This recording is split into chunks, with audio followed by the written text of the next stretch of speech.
कहते हैं my question is that is के इंडिया में गर्ल्स स्कूल में स्कर्ट्स पहन के जाती हैं विच इज अबव नी, क्या ये जायज है? क्योंकि हम हमारी बच्चियों को फिर कहाँ पढ़ाएं? ओके, तो दो सवाल इन्होंने किए हैं। पहले सवाल का जवाब ले लें।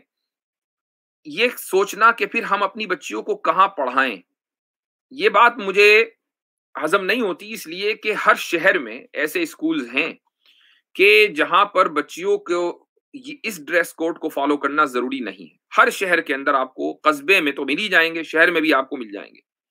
ये जरूर हो सकता है कि उन स्कूलों में कि जहां पर इस तरह का ड्रेस कोड हो, इस तरह का जानवरों वाला ड्रेस कोड हो, ये इंसानी ड्रेस कोड तो हो नहीं सकता, जानवरों का हो सकता है। मतलब किसी बच्ची की आधी से ज्यादा टांगों को क्यों देखना है? मतलब उसके पीछे क्या फलसफा है? कोई फलसफा नहीं है, सिवाय इसके कि बेहयाई को प्रमोट करना है। तो यानी अगर यही बात है तो फिर बच्चों को अंडरवियर में जाना चाहिए। यानी हम लड़कों को ये कहें भाई तुम अंडरवियर में जाओ, तो यानी ये उसके पीछे फिलॉसफी क्या है, ये आप स्कूल वालों से पूछे तो उनको भी नहीं पता, बस है एक। तो यानी ये एक ऐसी हैवानी रस्म है कि जिससे ना तो इस्लामी कल्चर तो इससे कभी मुत्तफिक हो ही नहीं सकता, बल्कि जो हिंदू कल्चर है वो भी मुत्तफिक नहीं हो सकता, ईसाई कल्चर भी मुत्तफिक नहीं हो सकता। इससे अगर कोई कल्चर मुत्तफिक है तो उसको हम बोलते हैं मॉडर्निटी या प्रोग्रेसिविज्म, जो एक कल्चर नहीं है बल्कि एक डॉगमेटिक फिलॉसफी है। यानी वो ये समझते हैं कि चूंकि टाइम आगे बढ़ रहा है तो जो जो काम हम इस टाइम के आगे बढ़ने के साथ साथ करते चले जा रहे हैं वही सही है। और इंसानी तारीख की जितनी रिवायतें हैं और जितनी अकदार हैं, जितनी वैल्यूज हैं, चाहे वो इंडिया की हो, चाइना की हो या वो अरेबिया की हो, कहीं की भी कोई भी रिवायत हो, उसको उठाकर फेंक देना चाहिए। ये दरअसल इसी को डॉगमा बोलते हैं। तो ये डॉगमेटिक फिलॉसफी है।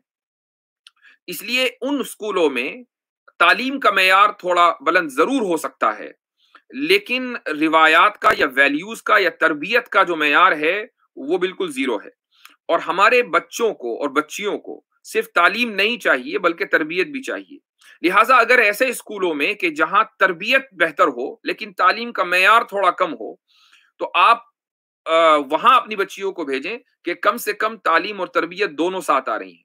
लेकिन अगर आप ऐसे स्कूलों में अपनी बच्चियों को भेजते हैं या बच्चों को भेजते हैं, सिर्फ बच्चियों की बात नहीं है, दोनों की बात हो रही है, कि उन्होंने अपनी तालीम का मेयार थोड़ा बुलंद कर रखा है लेकिन तरबियत खत्म है, तो फिर आप ही को आगे चलकर नुकसान होना है। बड़े होकर जब बच्चे मुर्तद होंगे और अपने दीन से बागी हो जाएंगे तो फिर आप ही अफसोस करेंगे, मुसलमान ही अफसोस करेंगे, क्योंकि जिस माहौल में वो रोजाना 6-7 घंटे गुजारते हैं और जहां उनके जहन में ये डाला जाता है कि नंगा होना ही इंसान होने की अलामत है, हालांकि ये जानवर होने की अलामत है। तो इसलिए ऐसे माहौल में जब बच्चे 6-7 साल रोज 6-7 घंटे रोजाना गुजारेंगे और इस तरीके से वो तकरीबन 7-8 साल उनकी जिंदगी के ऐसे माहौल में गुजरेंगे, तो उस माहौल से तो उनको सीखना ही है और घर में तरबियत का वो इंतजाम नहीं हो पाता। तो इसलिए ऐसे स्कूलों को के बारे में सोचना ही नहीं चाहिए। बेहतर यह है कि मुसलमान अपने स्कूल्स, बहुत ही आला क्वालिटी के स्कूल्स, आला एजुकेशन के स्कूल्स वो कायम करें कि जहां तरबियत के साथ साथ आला तरीन तालीम का भी इंतजाम हो, ताकि हम दूसरों के ऊपर यानी अपने अपने बच्चों का मुस्तकबिल हम दूसरों के हाथों में न दें।